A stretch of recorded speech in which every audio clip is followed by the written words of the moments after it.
It remains one of the unsolved mysteries of modern medicine. It's called schizophrenia. It can affect anybody regardless of intelligence or background at any age.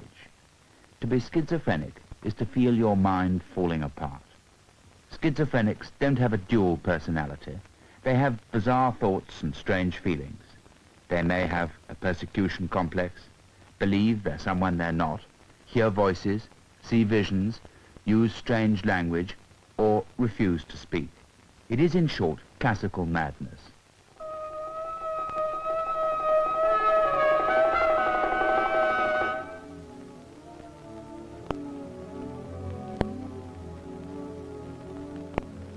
What it is, and what causes it, is what the debate in modern psychiatry is about.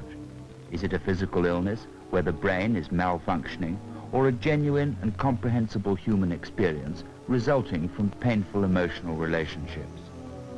Mild schizophrenia, feelings of unreality, of being unloved, occasionally touches most of us, and any one of us can find themselves here in a mental hospital. And if we do, what will schizophrenia mean to us and to our doctors? I think from a clinician's viewpoint, the easiest way to explain it is what one sees in actual patients. In fact, this is what Bloiler described in his now famous monograph in 1911, the schizophrenias.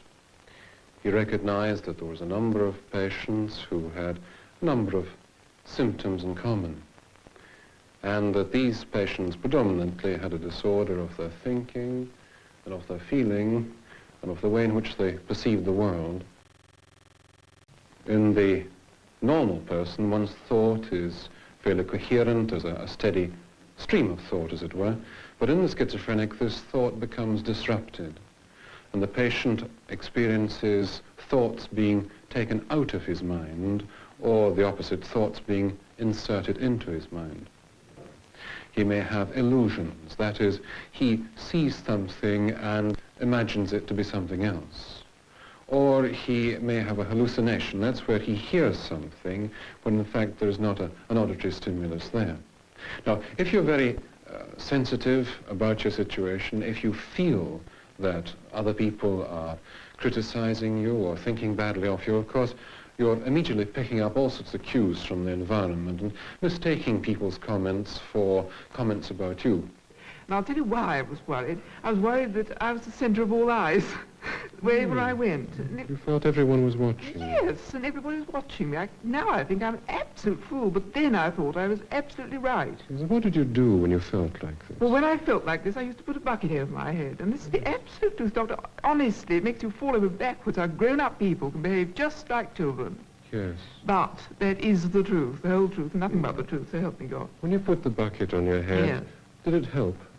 Yes, because then I felt little more self-confidence coming into me, creeping into me, just because I had a bucket in my head and other people could see As if me. it was giving you some privacy. Giving me some privacy. And this is what is the basis of the paranoia. This disturbance of one's feeling, after all, if one's not feeling right, if there's a disturbance of one's thinking, and if one's not reacting to one's environment in a normal way, one feels very frightened, and if one's frightened, one reacts by being hostile, by being suspicious. The other thing which people notice is that the feelings are incongruous. That means the feelings don't fit into the situation.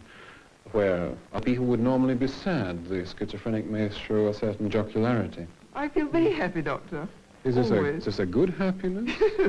Well, I hope it is. As long as I keep it under control, don't let it get the better of me, control me, I'm all right. Does it sometimes run away with you?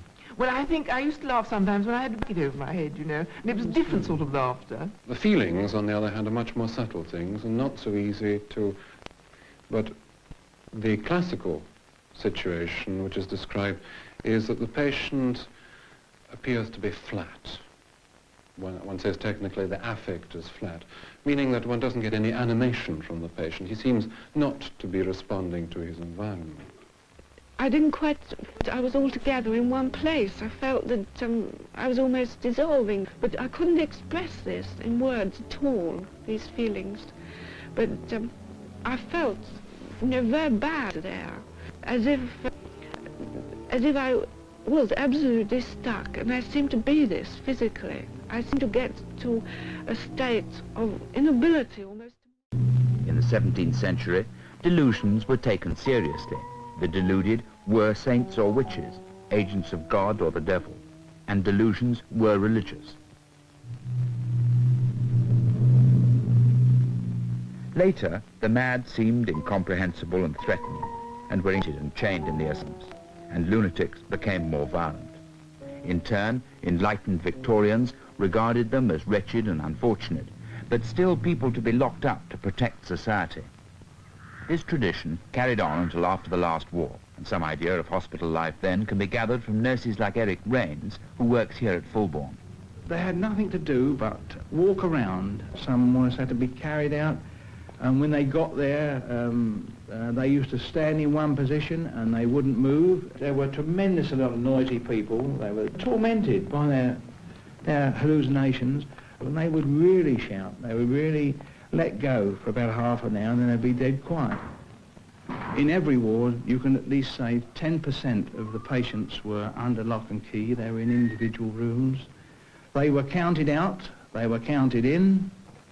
They weren't allowed to have any personal property. It was just custodian care. Well, these poor souls that were princes, they were kings, they were dukes, nothing in the world would ever change them that they weren't. To see someone discharged in my early days here was a wonderful occasion. Today, hospitals like Fulbourn have a liberal regime. The average stay for first admissions is about 4 to 6 weeks.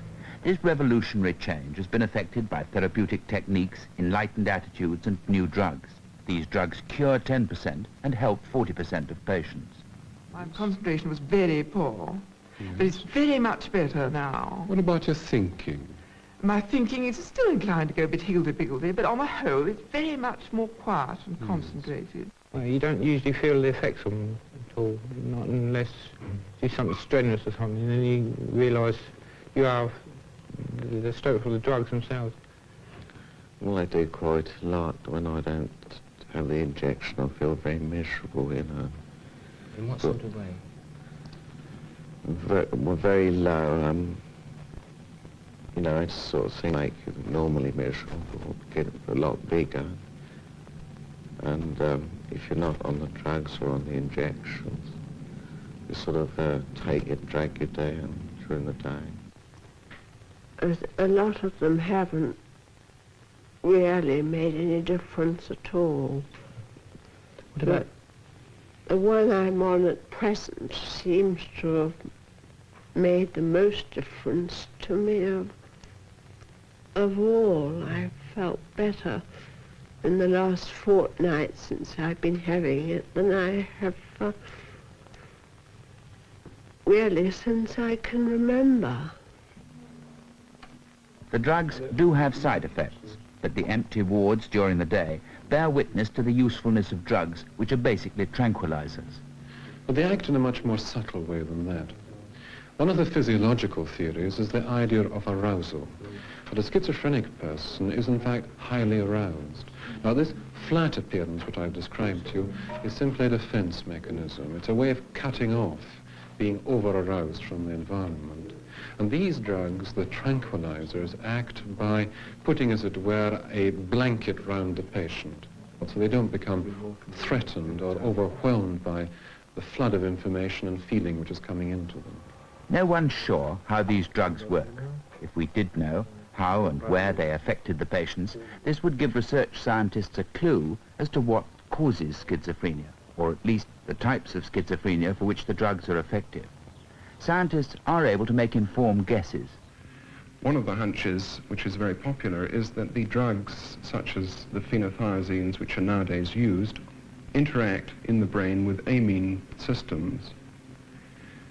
Now, many people think of the brain, quite correctly, as a sort of computer, but in one important respect, the brain is different from a computer in that the brain uses chemical signals as well as electrical signals. In the brain, there are biochemical processes which are thought to involve perception and feeling, and might therefore be disordered in schizophrenia. We now have some idea how these amine systems work. Although one nerve cell or neuron stimulates the next nerve cell, there's always a gap between them. Near this gap, blood vessels supply fresh chemicals. an amino acid tyrosine to the nerve, where it's converted through two transitional compounds into a chemical called noradrenaline. Brain activity consists of electrical impulses coming down the neuron, which pumps noradrenaline in bursts into the space between the nerve ending and the next neuron in the chain, which then interacts at the receptive site on the other neuron to trigger off the electrical firing of the second cell. After the burst of noradrenaline has been released, it's removed rapidly. If it weren't, it would keep exciting the second cell indefinitely. So it's either pumped back into the nerve terminal that released it, or it may get chemically degraded into inactive compounds which are washed away in the bloodstream. Some of them will eventually be excreted in the urine. This is one amine system in the brain. There are others. Could drugs be affecting these systems? Classic drug for this, which has stimulated a great deal of research on these amine systems, and that drug is racipine. Racipine is in fact one of the first drugs ever used in the treatment of schizophrenia. And we know now that what it does to amine neurons is to knock out their ability to store a reserve supply of noradrenaline. It interacts in some way with these little storage particles, so that if racipine is given, noradrenaline disappears temporarily from the brain. This rabbit is drugged with racipine. Its store of noradrenaline has been reduced. In the brain, tyrosine is converted into dopa, then into dopamine, and finally into noradrenaline. The rabbit's noradrenaline can be boosted by injecting dopa. The rabbit temporarily recovers. So, noradrenaline is involved in behavior and affected by racipine. Racipine helps schizophrenics, so could something be going wrong in their amine systems? It's tempting to play a hunch here and say yes, mainly because of the similarity in structure between certain hallucinogenic drugs which produce symptoms in men rather similar in character to the schizophrenic syndrome, and naturally occurring amines. This is the substance we've been talking about already, noradrenaline, and we've seen its structure already. Here is, for comparison, one of the well-known hallucinogenic drugs, mescaline. And if you compare the structures of these two substances, you see that they have a certain basic similarity in their makeup. On the other hand, one could equally plausibly argue that hallucinogenic drugs are more related to another type of amine that one finds in the brain, an indolamine. Here is a hallucinogenic drug called psilocin, which is very similar indeed in structure to a naturally occurring amine called serotonin. In fact, if one removes these two groups on the nitrogen here from this hallucinogenic drug, one has the structure of the naturally occurring amine serotonin. And one could imagine quite plausibly that schizophrenia might be related to some abnormal chemical breakdown of the amines in the brain, leading to the production of substances like mescaline, which would produce the hallucinatory and other bizarre phenomena that one sees in the diseased state. If hallucinogens were produced here, abnormal waste products might be removed and turn up in the urine. In America, a compound very like mescaline has been reported in schizophrenic urine. Dr. Ridges in Liverpool, analysing urine by chromatography, where chemicals appear as coloured stains on sensitive paper, has found a pink spot in schizophrenics' urine, but not in normal people. Our big problem at the moment is to find out the identity of the pink spot, which is now known to consist of a number of different components. Does it seem that there's substances similar to mescaline on the one hand and things like adrenaline on the other? Mm-hmm. Well, we think our results are highly suggestive of it being these sort of compounds. In fact, we're almost certain that these compounds are amines. This work is controversial. Some researchers have found nothing. Others have found pink spots in normal urine. But urine studies, even if indirect clues, are the best we have. And the evidence, if tenuous, is suggestive.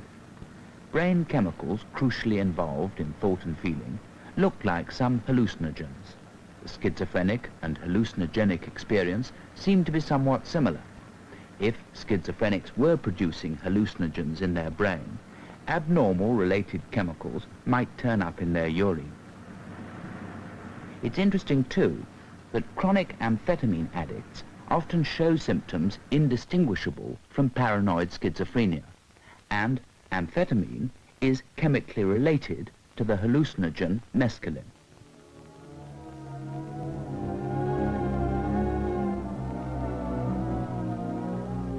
The brain chemical serotonin, which is similar to the hallucinogen psilocin, is crucially involved in dreaming, which can have schizophrenic characteristics. There are a number of hypotheses built around these and other suggestive connections.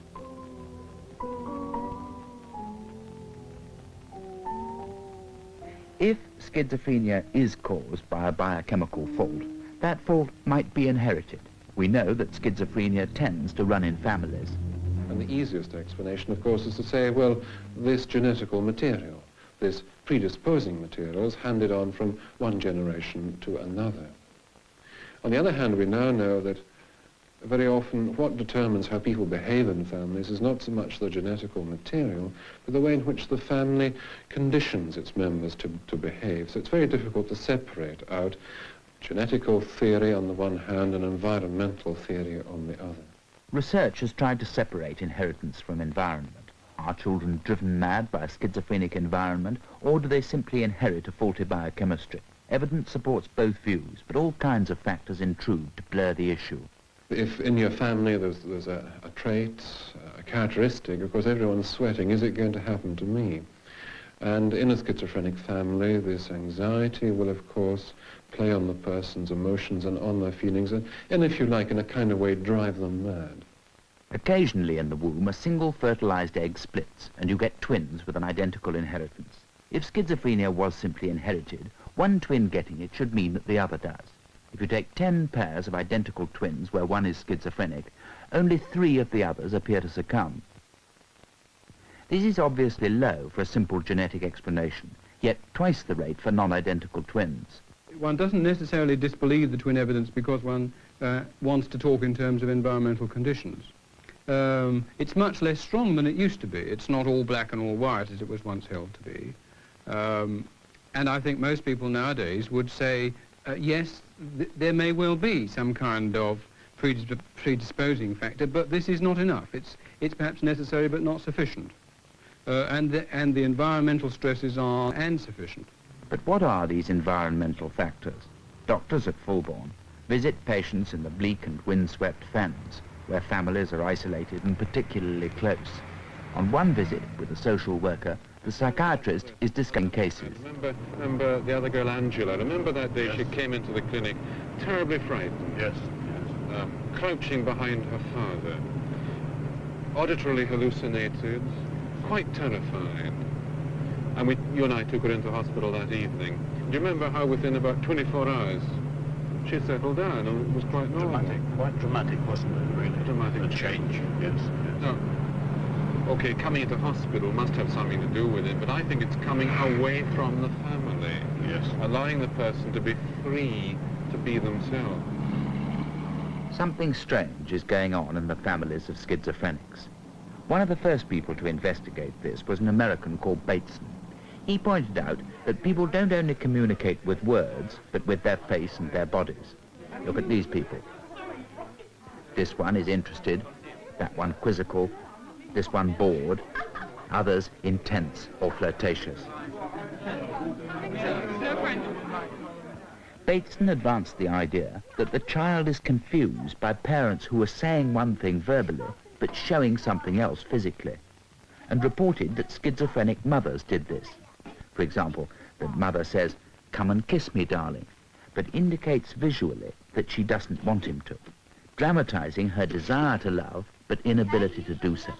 The child stops, and the mother says, "What's the matter, darling? Don't you love your mother?"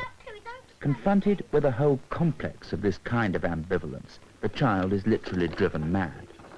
Other theories of this sort have been advanced. But here, so the idea, the theory would run, the family is a very rigid one, with perhaps the mother of the family occupying a controlling position and not allowing people to explore with different sets of relationships, forcing a person, a child, into an unnatural, if you like, relationship, which is then intolerable. I remember how when Diane first came to the clinic, she would hardly say a thing. Yes. And every time she opened her mouth, mother or father would say to her, "Now, don't interrupt," as if to imply that what she had to say was not important.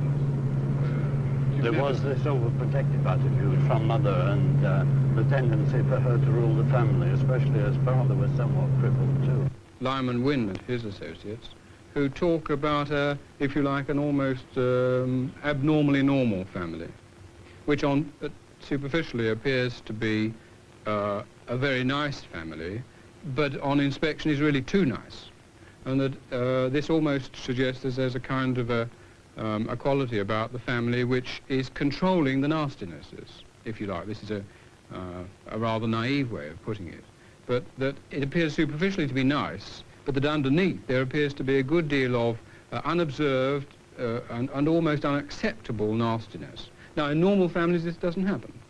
Normal families are nice and nasty, and the nastiness is allowed to come through and is expressed and is dealt with. This kind of work is criticized as grand theory, based on small samples where the theorists see only what they're looking for. It's difficult, again, to distinguish, is the family reacting in that way because the person is ill, or has the reaction, as it were, contributed to the person becoming ill? And studies of families, and in my outpatient work I try to interview quite a lot the parents and young people who have this disorder, to try and see how they relate to one another. Family therapy, in other words. And one can try to recreate what might be more helpful family situations, helping the schizophrenic patient to come to a better kind of decision about himself and dealing with his problems. How old's Carol now? 2. Guess as long as that since she came back from the hospital. You had your christening up there, didn't you? Yeah. The parents in this family met and married at Fulbourn. The mother was schizophrenic. But you've been in this house how long? Just over a year. Just a year. And before that, you were, of course, up in the caravan. Now, that must have been easier with the wee one. That was awful. Yes. What was the biggest much difference? room. Wasn't much room, yes. No. How else did you manage with hot water and things like that? Well, I had the calagas and just boiled water up on there. But during your pregnancy, when you were carrying her, how did you feel? Awful. Did you? Yeah. But then you came through all right, and her birth was all right. Yeah, but then she was ill after it, wasn't she? Yes, and that worried you quite a lot. After all, if you spend a time in a hospital, in a sheltered environment, it's very difficult to go back out into the outside world. Perhaps if you've had a general illness, you know how long it does take to get used to coping with people again. Well, in the alienated world of schizophrenia, this sensitivity to other people is very marked. And so we make use of halfway houses. Well, it's a halfway step into full citizenship in the community outside. One has to get someone comfortable with themselves, and this is where one might use individual psychotherapy. But then you've got to help an individual to relate to others around him, and one will begin to use group therapy. Well, people. I mean, I was frightened of going to work with a lot of people and seeing them. Do you think they And were... mixing What were you afraid of? large quantities of people. What did you think they might do? Well, I don't know, you was just frightened of them. Does anybody else feel like that? Chris, how do you feel? I find that it goes in series, you know. First of all, you feel frightened of going to work or going to see anyone. And then you get a little bit better. And when you get that little bit better, find yourself getting frightened of people again, you know. How do you feel inside yourself? Well, I feel that just a little bit cut off, you know, from speaking to people, you know. Can you tell us what that feels like, being cut off? Well,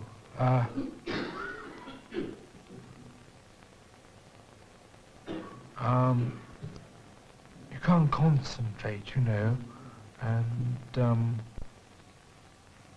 I find that talking to other people and being kind, you know, is a great effort, you know.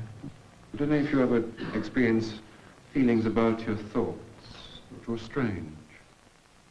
Yes. I used to be afraid with my thinking that my heart might stop beating.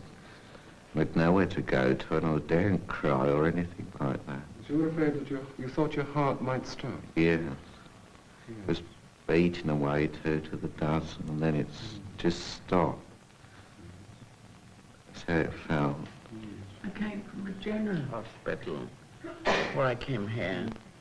And my people got me here because they could only come about once in 6 months. Well, how will you feel, Dorothy, about leaving the hospital and going to the job? Oh, I won't feel at all bad. I think I'll be able to do it. I work at therapy now. And of course it's dead easy. There's nothing to it. Of course, for many schizophrenics, the big problem is work. When their thought is broken up, they can't concentrate. And so a lot of our time is spent in industrial therapy, where the whole aim is to try to get the person back into a working situation. And the pay packet at the end of the week is quite a definite incentive. So, environmental theory influences the hospitals, and the fact that treatment is effective indicates that social factors are crucial.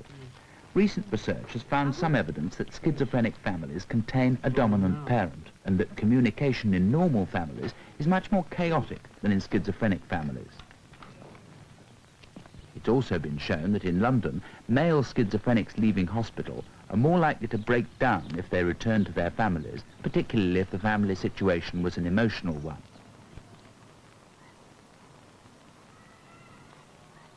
Insight into schizophrenia might come in unexpected ways. Sometimes the hallucinations and feelings of schizophrenics seem dreamlike. Dr. Chris Evans draws analogies between the need of the brain to dream and the necessity of clearing old programs in computers. You have, with computers at regular intervals, to perform certain operations on them which involve clearing old programs from them, and also updating and revising existing programs. In sleep, we come offline, to use a computer term, and the brain the brain is cut off from the outside world, and this process of running the old programs through and updating them and so on goes on. And this is what I think dreaming is. Now, I suspect that dream deprivation produces the effect of sort of clogging the system up and producing a backlog of old programs which have got to be cleared. And in due course, these will come to the fore while the person is awake, and then you'd get the kind of hallucinations that you get with sleep deprivation. Now, I think that one might expect, if dreaming was very important, that you could get malfunction of dreaming, and there would be a particular type of illness where this very important process wasn't operating properly. Now, I think it's quite possible that some of the schizophrenic conditions are caused by a malfunction of this dynamic dreaming process. And one of the symptoms would be an inability to distinguish between the interior material and the exterior material. One would experience one's dreams, if you like, while one was awake, and not be able to tell how real or how unreal they were. Dreaming, LSD, schizophrenia, perception fragmented and sensibility acute. This is the stuff of art, the unusual connection, the strange perception. And the fragmentation of experience is what modern art's about.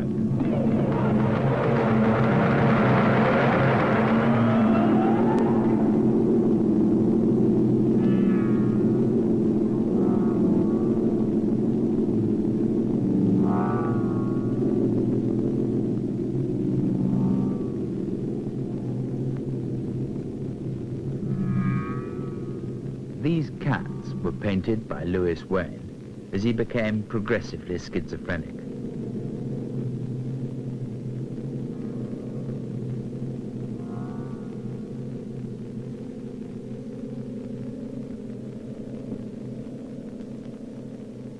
and many great artists, from Van Gogh to Tchaikovsky, were deeply disturbed. If schizophrenia is a thought disorder, great art is the reordering of conventional thought. The difference could be fine. It's an old idea that madness is akin to genius. In some families, madness and genius coexist. Perhaps then we should consider schizophrenia as a genuine human experience. That, like art, it's meaningful. David Cooper, a radical psychiatrist, thinks so. I think schizophrenia is sheer creation, in fact. If you think of all the leading artists and poets that we most revere these days, Arthur, Gerard, Nerval, Hölderlin, William Blake, Coleridge, I think these are people who found a very discreet way of living out their madness, in fact. I think schizophrenics tend to be victimized because they're not skilled enough in social tactics and strategy to do this in a way that doesn't get them put away, locked up, and tranquilized. This view is a radical departure. Madness is not what happens to a person, but what happens between people. Our behavior depends not only on what we want, but what other people expect. If schizophrenics live in disturbed families, they have to fit into false and rigid relationships. The sensitive find this difficult. He has to live up to the role the family have assigned him and suppress his own idea of himself. He can't contact those near him without being false to himself. Schizophrenia is not Jekyll and Hyde, but false self and real self. The mask is the false self, which the family need, but behind is the real self, stunted and cut off. As he acts out his false self, his family are happy, for that's how they want him. He's being something that he isn't. Imprisoned in a closed family world, his position is untenable. Going mad in this situation is saying what he really thinks and feels. He asserts his real self and says his family are trying to kill him, for example, meaning in a poetic sense they're not allowing him to be real. He's now refusing to play according to the family's rules in a game that's been destroying him. Once the rules have been challenged, the family can either examine the game that's disguising their own problems or call him mad. Threatened with a reappraisal of their own way of life, it's easier to choose the latter. And I began to get worse. Till finally I had to taken away by my parents from my digs, because I was very ill then, you know. I had to come here. My parents are getting more and more angry because I used to stay up half the night as well as the day, and I used to feel very active and talk a lot. And a mental welfare officer came. Mum said, "You're going to have to go for a car ride." I just had to drag me into the car to come, and I felt very angry, very bitter towards my parents, for I thought they were taking the wrong decision, taking responsibility from me to them. Yes, I don't think my brother-in-law is going to forgive me how I used to behave before I first came in here. It's split right in two. Is it because they put you in a hospital and they feel you're a bit different now that you're in a hospital and the situation changes then? Cooper argues that the symptoms of madness are the first sign of health. His true self speaks. At last, he says what he feels. But because the real self is emaciated and fragile, he does so in gauche and bizarre ways. To suppress madness by drugs is to suppress the true self which needs to be developed. The real feelings of a crippled personality are now coming through in the delusions. I think we have to find the truth of delusions, so-called, because the delusions are simply socially defined in a very arbitrary, very false way, I think. It's a matter of finding the truth of the delusion, not the falsity of it, and not trying to cure people of it. Well, what about somebody who says they want to be buried? I think there's probably a tentative in that case to achieve a state of death and then rebirth. I think this is essential to one's understanding of what psychotic breakdown means. It's always the attempt to achieve a proper death and proper rebirth. Disintegration, reintegration. I haven't had a chance because I married young and I had a family of children and I had to rear them, you see, and I've had no chance at all. I think that most people can go through a so-called schizophrenic breakdown, go through the whole experience of madness and come out of it in a matter of a few months if they're not interfered with by these means. I think it's a matter of taking away the psychiatric interference and allowing people to live through their experience in a normal human context. And that's why I think mental hospitals should become just ordinary houses in the community where people can go through the experience, be accompanied by other people who understand enough, who aren't too frightened. They could come through at the other end in maybe 3 or 4 months. And that, in fact, happens in London today.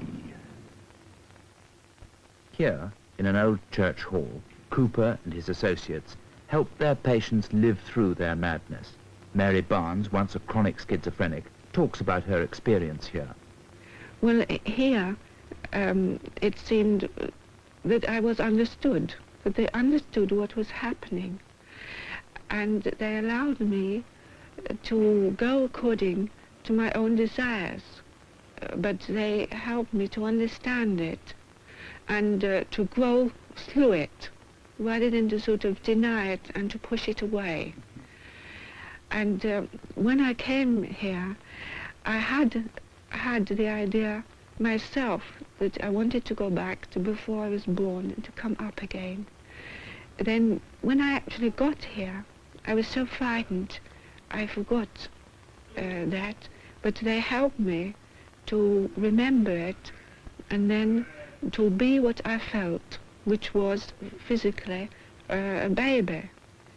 Which is what psychosis is really about, you know, to destructure one's whole existence and then to restructure it again in a new and better way, to be renewed by the experience. I think what we really have to do is to revalue what's socially understood as madness in these terms, a renewal of oneself.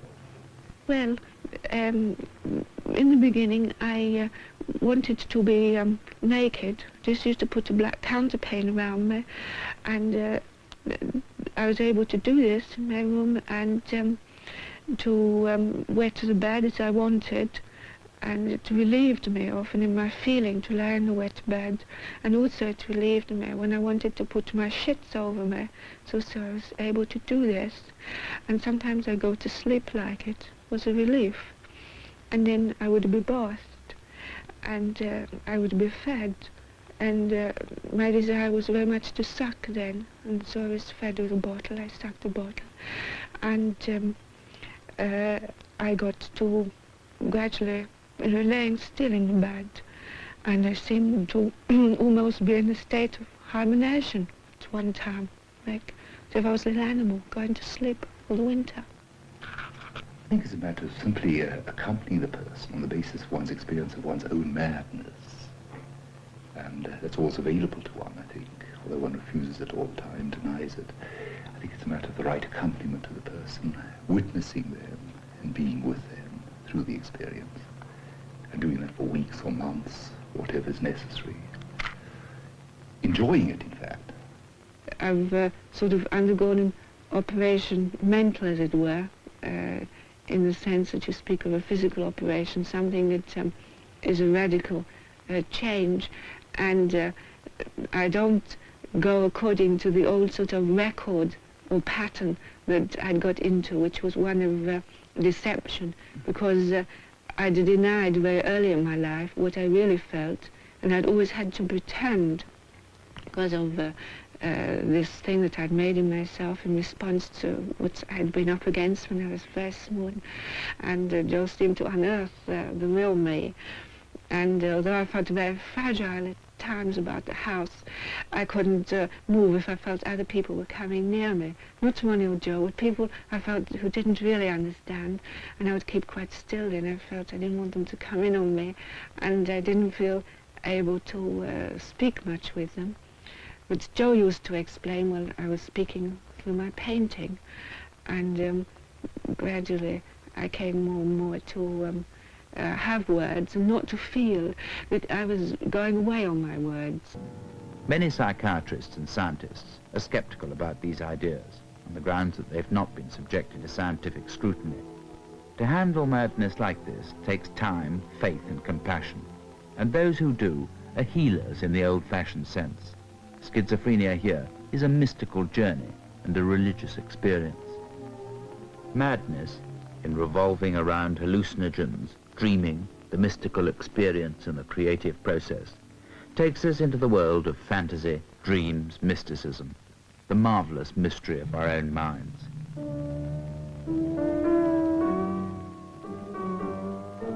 As yet, there are no satisfactory answers, but the questions are enough. What can we learn from the schizophrenic experience?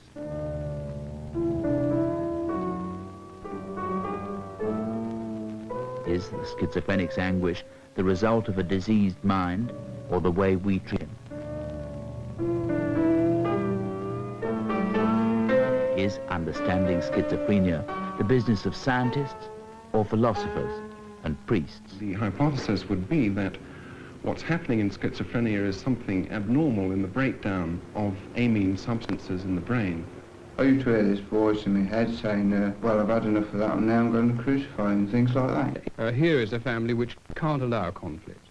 The child finds this almost, so the theory would run, unbearable, and therefore withdraws, retreats, becomes autistic. This is in some senses then schizophrenic. Because I felt fine, you know, I thought everybody else was wrong. And I was right. And so I resisted violently the idea of treatment.